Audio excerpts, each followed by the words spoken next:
Good evening to all. Today I am presenting a journal club on the topic Cystoid Macular Edema following a cataract surgery under the moderation Dr. Anand K C, sir. This is a snapshot of the article which was published in Clinical and Experimental Ophthalmology 2019 by Gina V. Han et al. Introduction. Contemporary cataract surgery is a highly successful procedure with favorable visual outcomes achieved in 95% of the patient. Pseudophakic cystoid macular edema remains a common cause of postoperative visual loss.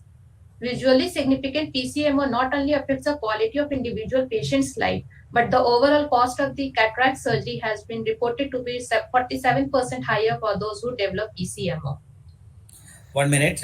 Do you know the incidence rate generally of in uncomplicated cataract surgery? What is the incidence rate of? So it depends upon the type of the cataract surgery technique and as well as the diagnosis methods. Yeah. I will discuss in later, sir. Okay. Historical perspective. PCME first was described by the Irvine 6 decades ago. In 1966, Gas and Norton performed fluorescent angiography on 44 patients who developed macular edema and papilledema following the cataract extraction. And they observed that the pathogenesis of macular and optic nerve lesion involved the leakage of the fluid from the retina and the optic nerve head capillaries. They also observed the cells in the posterior vitreous, and the inflammation played an important role in the development of the PCMO. One second. Sorry. Yeah. I just like to say that the word papilledema, probably they mean disc edema. The word papilledema is used only if disc edema is secondary to raised ICP. So this must be simply disc edema. I think it's a misnomer. It's not correct. And the incidence in uncomplicated phaco is about 0.8 to 2%. That's the incidence of PCMO. Okay. Yeah. Please continue. In extracapsular, it's up to 30%. Extracapsular 30%. No, it's still about 8%. But if there is if it's disc edema and FFA that you're looking for, that is 30%. Yes, that is 30%. But the thing is with PCME, not I all think studies are too wide. This doesn't 3 to 30% is wide, depending on how old the reference is. So the earlier the also the means of diagnosing it, I think that also makes a difference. Yeah. See, even in phacoemulsification, about 25% you will have disc edema and you will have FFA findings on FFA, but that doesn't translate into decreased vision. That's what I'm trying to say. So that is a bit of a puzzle. Yeah. Okay. In 1995, Puglia Pito described the first clinical assessment of the macular pathology using OCT, which is an important detection and monitoring of the macular edema. Hence, it is called as a Irvine gas syndrome. Classification. It has been classified into clinically PCMO and the angiographic PCMO. In clinically, there is a decrease in the visual acuity and the presence of macular edema, which can be identified by the slit lamp biomicroscopy and fluorescent angiography. But in angiographic PCMO, the patient doesn't complain with a visual loss. But on fluorescent angiography, the evidence of macular edema is seen, which is a classical petaloid pattern. Incidence. The incidence decrease with the less invasive and less traumatic cataract surgical technique, and it depends upon the method of the diagnosis and the cataract extraction technique. In the intracapsular cataract extraction, the clinically significant is 8% and FFA is 36 to 60%. And the extracapsular, it is 0.8 to 20% in clinically significant, and FFA diagnosis is 16 to 32%. And the phacoemulsification, it is list in the clinically significant PCMEs, 0.1 to 2.35%. But on FFA, it has been diagnosed as incidence is more, 20% to 54%. And OCT also, it is 3% to 41%. In the femtosecond assisted cataract surgery, the clinically significant and the OCT diagnosis is same, 1.18%. Risk factor. This is what I was just talking about 2 minutes ago, this particular thing. The FFA shows higher, but clinically significant PCME is lower. Okay, please continue. Thanks.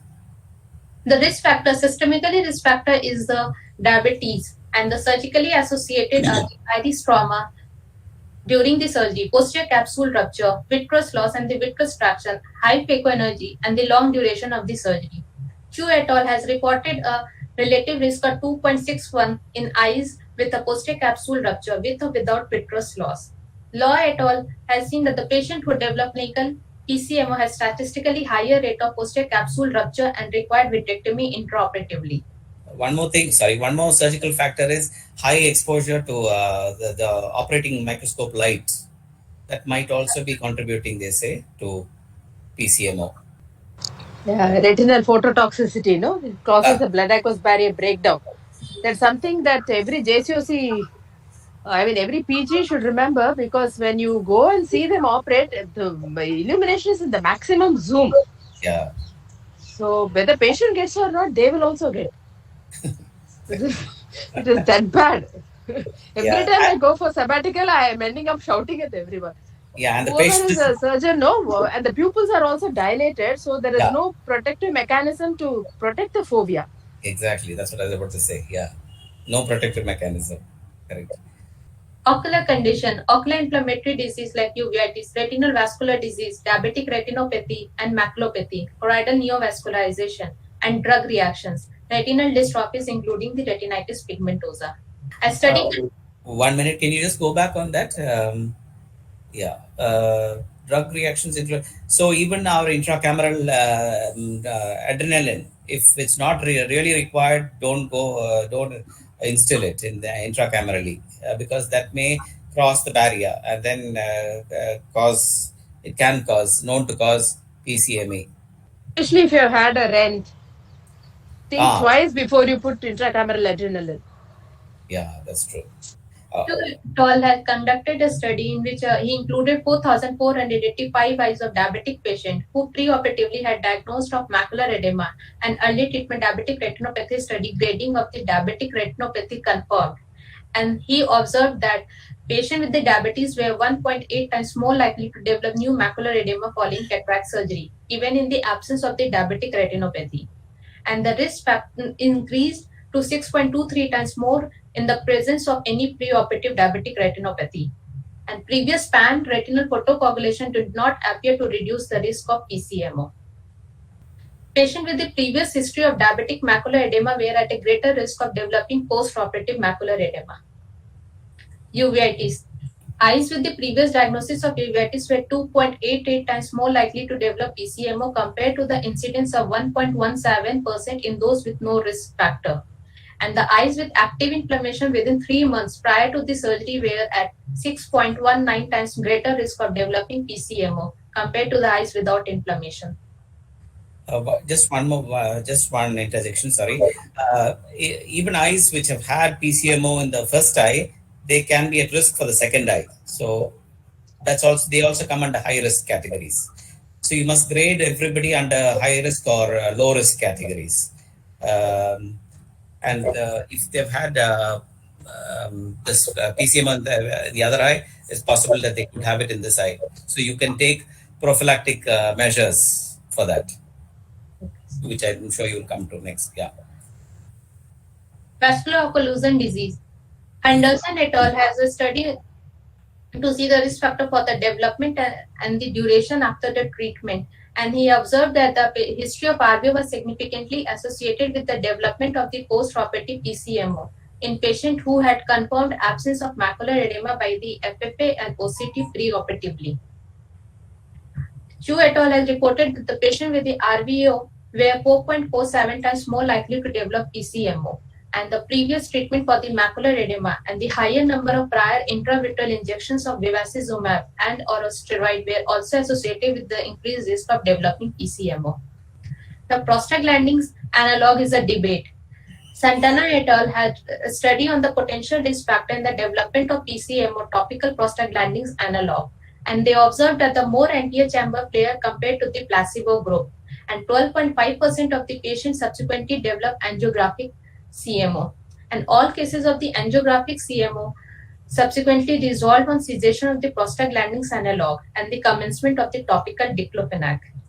Just 1 second about this. There should be a kind of debate on when we should stop this prostaglandin analogs also before cataract surgery? Is it enough to just stop it the previous night because there's already these analogs in the system? So should it not be for the wait for the washout period, which is like I don't know, ABS? Is it for 4 weeks for latoprost or? Yeah, 6 weeks. But since it's practically not possible, Yeah. everybody stops it only in the postoperative period. But the debate about stopping prostaglandin analogs, now they say that it doesn't really make much of a difference, because if the blood aqueous Yeah. barrier is going to be disturbed, the effect of the cytokines is going to be there in the system for a while. So you can just like pilocarpine. Previously, also pilocarpine was stopped not only for its pupillary dilatation effect, but also for the breakdown of the blood aqueous barrier. For Okay. present situation, because of the time factor involved, we cannot give everybody the washout and then take them up for surgery. Okay. But studies comparing the effect incidence of CME between prostaglandin users and non-users, the incidence is statistically there's no significant difference between the two groups, and there's one cross-sectional study. I mean, the case control study also Okay. about 400 patients comparing the two, and no difference in the incidence of CME. So Okay. one was for 1.18 and one was 1.46 or something like that. Okay. So they said we can go ahead. But theoretically, yes. But I was surprised in this particular article, there even beta blockers are being blamed as possible causes for topical beta blockers can also be a possible cause for CME. Is that right, Dr. Mm. Ziba? It's in that list of causes. Dr. Ziba, are you there? Yes, sir. In the list of causes that they've enlisted there, Yes, beta blocker, topical beta blockers is also yes, sir. coming They up. have also included that the beta blockers will also leads to a risk factor for the PCMA. Yeah. Okay. Please continue. Thanks. A large retrospective study include 3,394 eyes with a prostaglandin analog reported no significant increase in the risk of PCMO with the topical prostaglandins analog. And the use of preoperative and postoperative glaucoma medication was not associated with the clinical CMO in the study of 700 eyes with the glaucoma undergoing the cataract surgery. Rare risk factors are fractional maculopathies, including the retinal membrane, retinal detachment and the retinal detachment surgery, intraocular tumor, optic nerve head abnormalities, penetrating keratoplasty with laser surgery and the cryotherapy. Macula is the anatomy of the macula is unique which leads to the predisposition of the development of the edema, as it consists of the extremely high concentration of the cells with a high metabolic activity and the Henle fiber layers which are arranged laterally away from the central fovea, which is a reservoir of the extravascular fluid, and the loose banding between the cells leads to a more edema at the macular area, and the central avascular zone creates a watershed arrangement between the choroid and the retinal circulation. Therefore, they decrease the reabsorption of the extracellular fluid. The fluid enters into the retina through the vitreous and the vessels, and the fluid exits through the Muller cells and the RP, which is based on the oncotic pressure different flow. Numerous ionic transports are strictly regulated in the RP cells and contribute to the outward flux from the subretinal space to the choroid. And the tight junctions at the external limiting membrane between the RG retinal Muller glial cells and the photoreceptors control the passive movement of the fluid in the outer retina. Just 1 second. At this point, I just want to re-emphasize the importance of Starling's forces, which act at any capillary level, be it any capillary level. Starling's forces, everybody should know that at the arterial end, there is the hydrostatic pressure pushing out, the oncotic pressure pushing in, pulling in, and the interstitial fluid pressure. So it's a nice kind of balance between these forces. So at the arterial end, there is a hydrostatic pressure is more, so it pushes fluid out. But at the venous end, oncotic pressure is more than the hydrostatic pressure, so it pulls in. So that is why you don't usually have edema. So that is the basis of Starling's principle of the forces for edema formation. And I think we should just remember our pathology days when we studied all this. Okay. Ask the Bhavani and all. I mean, there are some PGs. I should ask them these questions. Yeah. It's good. Even if they hear it, they can go and um, refresh it for the, because somebody might ask them. Macular edema classified as a vasogenic, which reflects the vascular leakage with the volumetric influx of the extracellular fluid, and cytotoxic, which reflects the cell swelling induced by the volumetric increase in the intracellular fluid, and the inflammation and the elevated intracapillary pressure, the forces and the membrane parameter, which are governing the transendothelial flux, enhance the filtration and increase the interstitial accumulation of the albumin. And the increased oncotic pressure in the neuroretina reduces the fluid absorption and leads to a retinal edema. Pathogenesis. Postoperative inflammation is the major cause of the pathogenesis. During the manipulation in the surgery, there is a enzyme phospholipase acts on the cell membrane phospholipids of the uveal tissue, which break down into the arachidonic acid. And the arachidonic acid, 5-lipoxygenase and cyclooxygenase acts on the arachidonic acid, which leads to the formation of the leukotrienes and the prostaglandins, and the release of the cytokines and the growth factors, which all leads to the vasodilatation, increase the vascular permeability, chemotaxis, and the disruption of the blood-retinal barrier, and leads to a macular edema. The reduced fluid reabsorption. Sorry, what are the prostaglandins that are which you get here? Which? So PGE2. PG? E2, sir. And? And prostaglandins F. F, D, E. Yeah. And leukotrienes, they come through another pathway, 5-lipoxygenase pathway, correct? Yeah. So where does steroid act? At which level? So steroid acts at the phospholipase level, A2 level, sir. Okay. And where does NSAID act? Over the cyclooxygenase, sir. Yeah. Now, cyclooxygenase, there are the two kinds of receptors. You know that? COX-1 and COX-2, sir. Yeah. So, which is the constitutional one and which is the inducible one of the two receptors? Constitutional means it's already present. Inducible means trauma or inflammation produces those receptors. Okay. So COX-2, sir, it's inducible. Yes, COX-2 is inducible. Correct. COX-1 is already present. And then cytokines. What are the cytokines? IL-1 and IL-6, IL-8. TNF alpha is also there. TNF alpha. What is the TNF alpha blocker which we currently use? So rituximab. Infliximab? Infliximab, rituximab, sir. Rituximab, right, okay.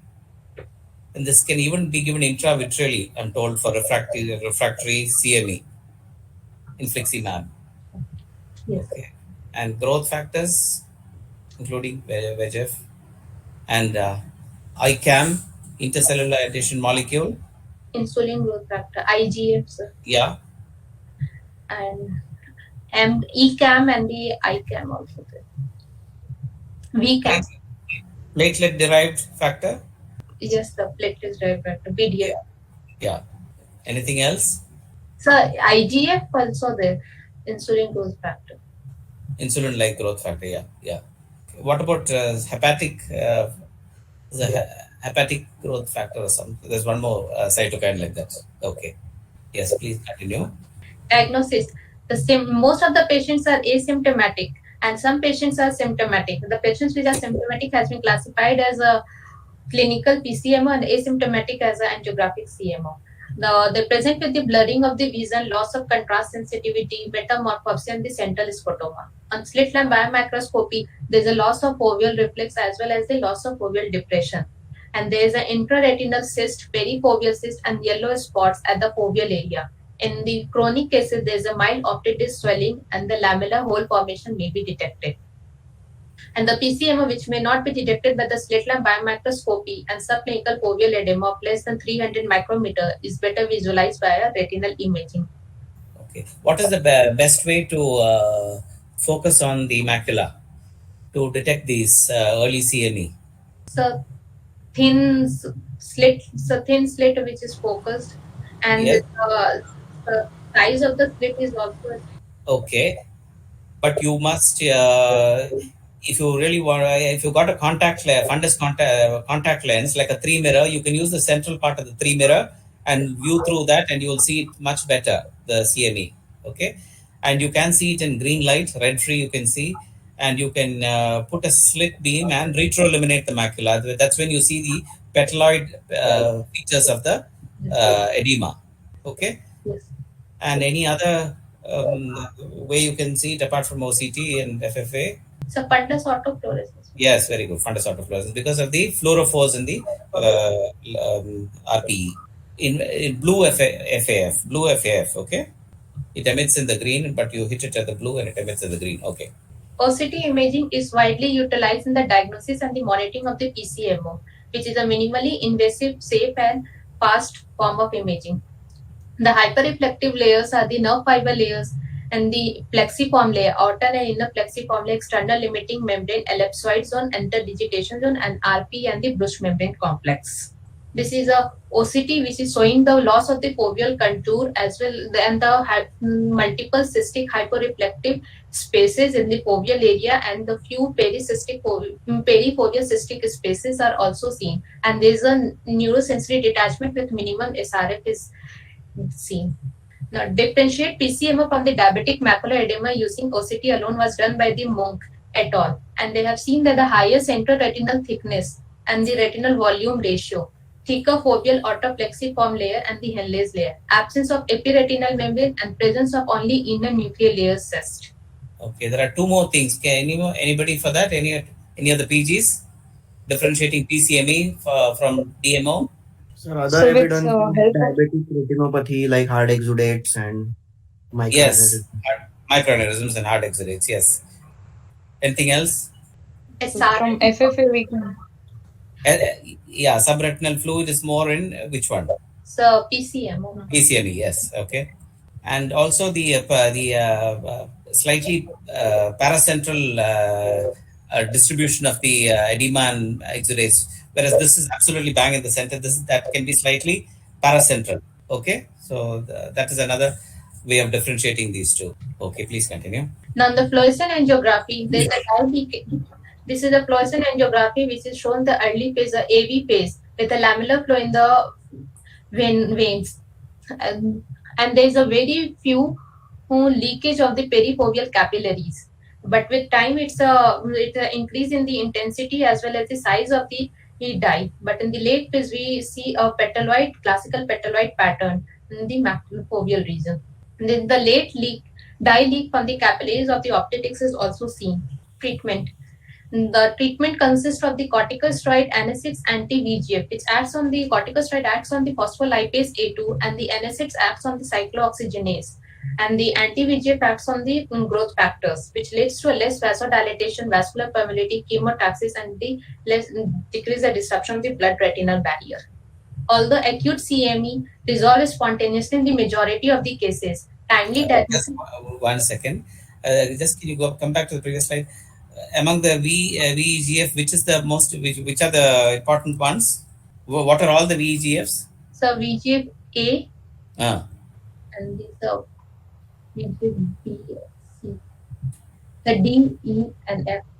Okay, of these, which is the most important one? VEGF A is important, and in that VEGF A 180, 181, and 169, sir. Okay. And of the VEGF receptors, which is the important one? Well, what are the receptors? VEGF R1 and R2, right? So R2 is the receptor that they say is more important. Okay. Improvement in the vision does not always appear to correlate with the improvements in the angiography, as the major confounders is that the spontaneous resolution of PCMO commonly occur, which is difficult to interpret the true treatment effect. And treatment regimen typically includes the topical NSAIDs with or without topical corticosteroids.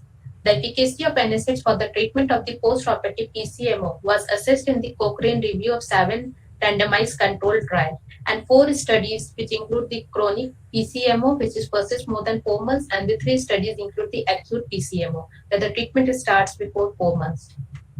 In the chronic PCMO, the 2 trials noted that the topical ketorolac 0.5% have a beneficial effect, and 2 trials noted that topical phenopropen to have no effect and oral indomethacin was ineffective. And the acute PCMO2 study reported that combined treatment with the topical ketorolac and corticosteroid is beneficial, and one study found a monotherapy with either ketorolac or diclofenac to be effective. Due to the heterogeneity of the study design, a meta-analysis could not be conducted in this Cochrane review. Periocular steroid. In a small prospective study of the 48 eyes with clinically significant PCMO, they have compared the subtenon triamcinolone acetonide injection with a topical nepafenac for the treatment of the PCMO, and they have seen that the treatment with the subtenon triamcinolone produced an improvement in the best corrected visual acuity and the central retinal thickness, but this treatment was less efficacious compared to the eyes that received the topical nepafenac. A retrospective study with the persistent PCMO has 49 eyes with this, along with the topical medication. They have divided the two treatment groups. One received the single retrobulbar, and one group received the 3 biweekly posterior subtenons corticosteroid injection. And they concluded that they resulted that the insignificant improvement of visual acuity in both the groups, with no significant difference identified in outcome between the two groups. Orbital fluorotriamcinolone in the treatment of the refractive PCMO appears to be commonly utilized in the practice without substantial evidence base. A small retrospective study of 6 eyes with inadequately responds to the topical steroid and the NSAIDs. 40 milligram orbital fluorotriamcinolone were given, and they found that there was a significant reduction in the retinal thickness and cystoid space height on OCT following the treatment, and 5 of 6 eyes shows improvement of the visual acuity of 2 lines or more at the last follow-up. Okay. Sorry, can you just go back 2 slides, Dr. Zeba? Yeah. So here the important thing to remember is that NSAID on their own, there were 3 studies. One with NSAID on its own, the second was with just topical steroids, and the third was a combination. So combination always did better. That combination of the two did better than each individual one in reducing PCMO. But yeah, that's the important part of that study. And ideally, starting 3 days or 1 week prior to the surgery and continue. Starting prior to surgery is. Sorry. Yeah, starting. Mama, would you like to add something? No, nothing. Okay. Should we, Dr. Sharma, do you think we should start for high risk categories like diabetics with, say, pre-proliferative diabetic retinopathy with a history of macular edema? Should we be starting even a week before? Yes, sir, we can start, but if there is macular edema. And go on for 3 months and go on for 3 months, the full 3 months, rather than 6 weeks. Yes, it would be better to give for 3 months, but I think 1 month will also be sufficient. But if there is pre-existing macular edema, then it would be preferable to control the edema and then go for the cataract surgery, rather than going ahead with the cataract surgery simultaneously or otherwise. Or giving as a combination treatment at the same time as well, cataract surgery plus intravitreal at the same of IVTA or anti-VEGF? So it would be preferable to control the edema first and then go ahead with the cataract surgery unless the lenses is severe enough to obstruct the view. Okay, thanks. Intravitreal injections. Anti-VEGF agents in the treatment of the refractive PCMO remain uncertain. Short-term results from the retrospective case studies suggest a potential favorable outcome with the intravitreal bevacizumab in the resistant cases. Intravitreal triamcinolone has also been used in cases of the refractive PCMO. In a retrospective studies of 14 eyes with persistent PCMO, improvement in the visual acuity and the retinal thickness on OCT were observed in all patients at 1 year of follow-up. Vitrectomy combined with the internal limiting membrane peeling. A relief of the vitreomacular traction and the reduction of the concentration of the inflammatory mediators can be done by the vitrectomy and the internal limiting membrane peeling. Sevam et al. Has compared the efficacy of the pars plana vitrectomy and the internal limiting membrane peeling versus intravitreal steroid injection in a retrospective studies of 39 eyes with chronic PCMO, and they have seen that there is significant improvement of the visual acuity and the macular thickness in both the groups at 12 months. and hence the surgical treatment had no advantage over the intravitreal triamcinolone at 12 months of follow-up. Yeah, I just want to make a point here, Dr. Zeba. See, vitrectomy for VMT is all right with ILM peel if there's ERM. But even if there is no VMT or ERM, and if there is refractory edema, still PPV scores well in reducing macular thickness, CMT, the central macular thickness, and improving vision, even if it is even if there's no VMT. That's what I'm trying to say. Dexamethasone implant. Mayer et al. Reported an improvement in the visual acuity, foveal thickness, and the retinal sensitivity in a prospective study of 23 eyes treated with the dexamethasone and 12 months of follow-up. They have noted that the recurrence was noted in 9 eyes with a peak after 3 months, and these eyes required a second implant injection. A multicentric national case series of 100 eyes received a dexamethasone 7.7 milligram implant for post-surgical macular edema, and 37% of the patients require only one dexamethasone implant during the first year and experience no recurrence of the macular edema in the follow-up period for the greater than 1 year. The significant improvement in the visual acuity at 6 months was maintained at 12 months following the treatment. So the treatment regimen is NSAIDs with or without steroid, and periocular steroid either subtenon, sati, or battle floor, triamcinolone, intravitreal steroids, intravitreal anti-GF, vitrectomy plus ILM peeling. There was role of acetazolamide. Yeah, coming to that. Okay, yeah. The role of acetazolamide. Kurkovic et al. Has studied the efficacy of oral acetazolamide 250 mg thrice daily in addition to the topical dexa and the fluoroprofen. And they have reported that the complete resolution of the Pcmo in 86% of the eyes receiving the acetazolamide, along with the combination of the NSAIDs and the steroid, versus 29% in the control group who receive only the topical dexa and the fluoroprofen alone. Now, prophylaxis. Control of the postoperative inflammation has become the mainstay for the prevention of the Pcmo. Topical NSAIDs and the steroids are frequently the drugs which are recommended. NSAIDs are effective in reducing the occurrence of the Pcmo and may increase the speed recovery of the visual recovery postoperatively, but it does not alter the long-term visual outcomes beyond the 3 months. And there is no evidence that the benefit observed with the NSAIDs could also be obtained with equivalent dose of the topical steroid. The effectiveness of the topical NSAIDs either alone or in addition to the topical steroid versus topical corticosteroid alone was studied by the Lim et al. And they have seen that the low evidence to suggest some risk reduction of the Pcmo using the NSAIDs with or without corticosteroid, and no definitive evidence to suggest the superiority of the NSAIDs with or without adjunct corticosteroid in relation to the prophylaxis of the Pcmo. Preferential use of the topical NSAIDs compared to the topical corticosteroids was studied by the Kessel et al. And they have studied by imaging the fluorescent angiography and OCT at 4 to 5 weeks. And Pcmo was reported to be 6 to 7 times more prevalent in those randomized to topical corticosteroid compared to the topical NSAIDs. And visual outcome reported at latest postoperative follow-up 6 to 8 weeks revealed no statistical difference in best corrected visual acuity between the two groups. Timing of the prophylaxis.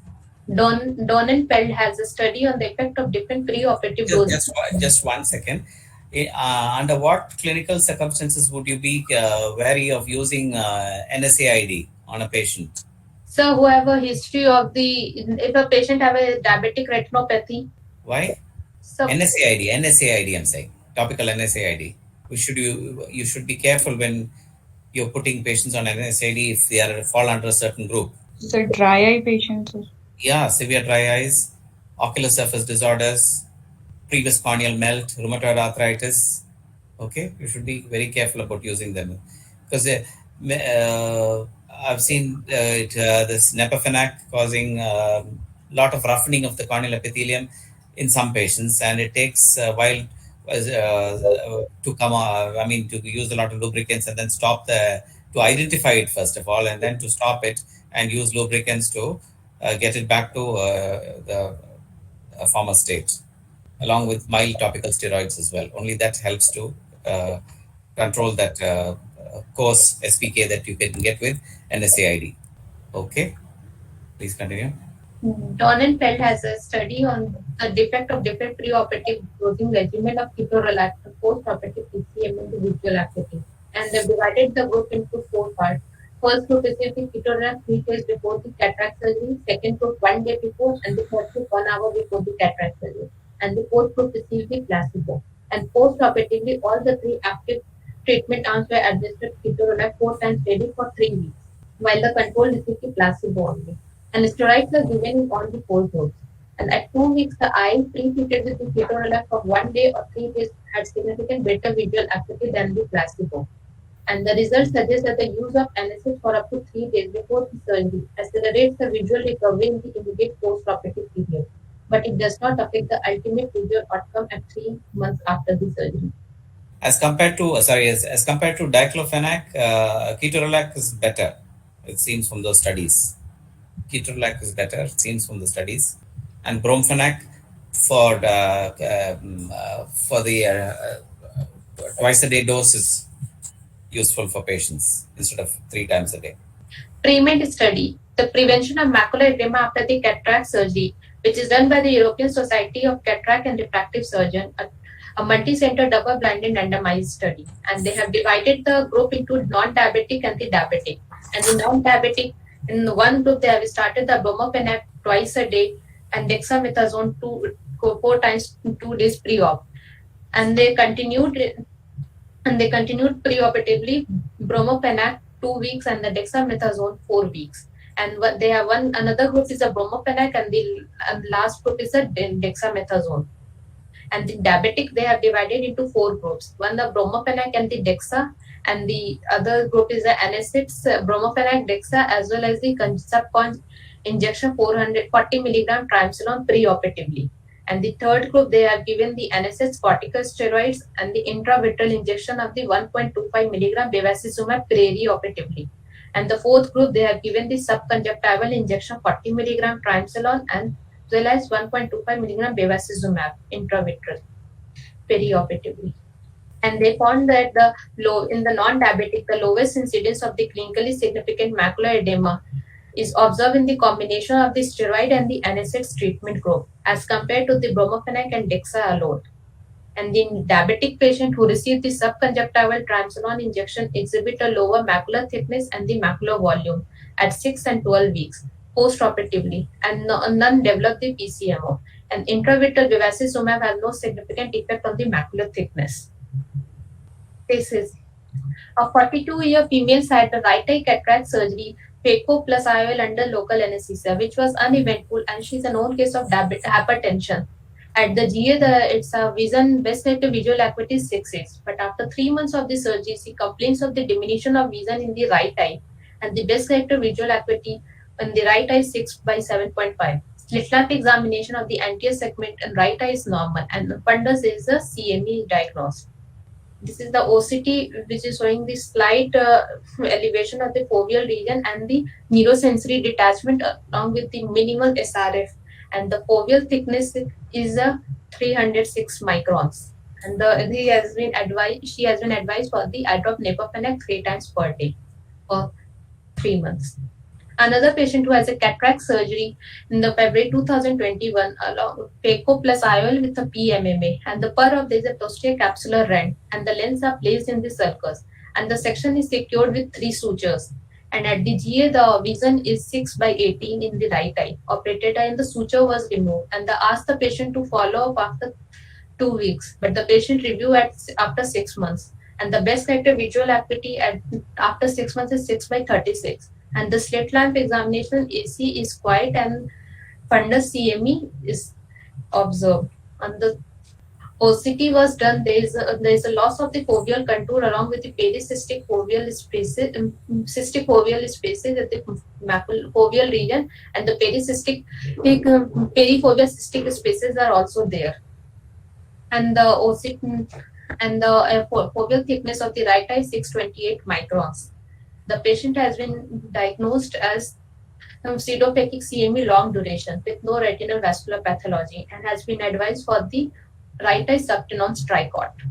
After the tricot injection, there is only a minimum reduction in the macular foveal thickness in 610 micron. And the best selective visual acuity is 6/24. Then he advised for the injection also it's an implant intravitreal, and after 1 month.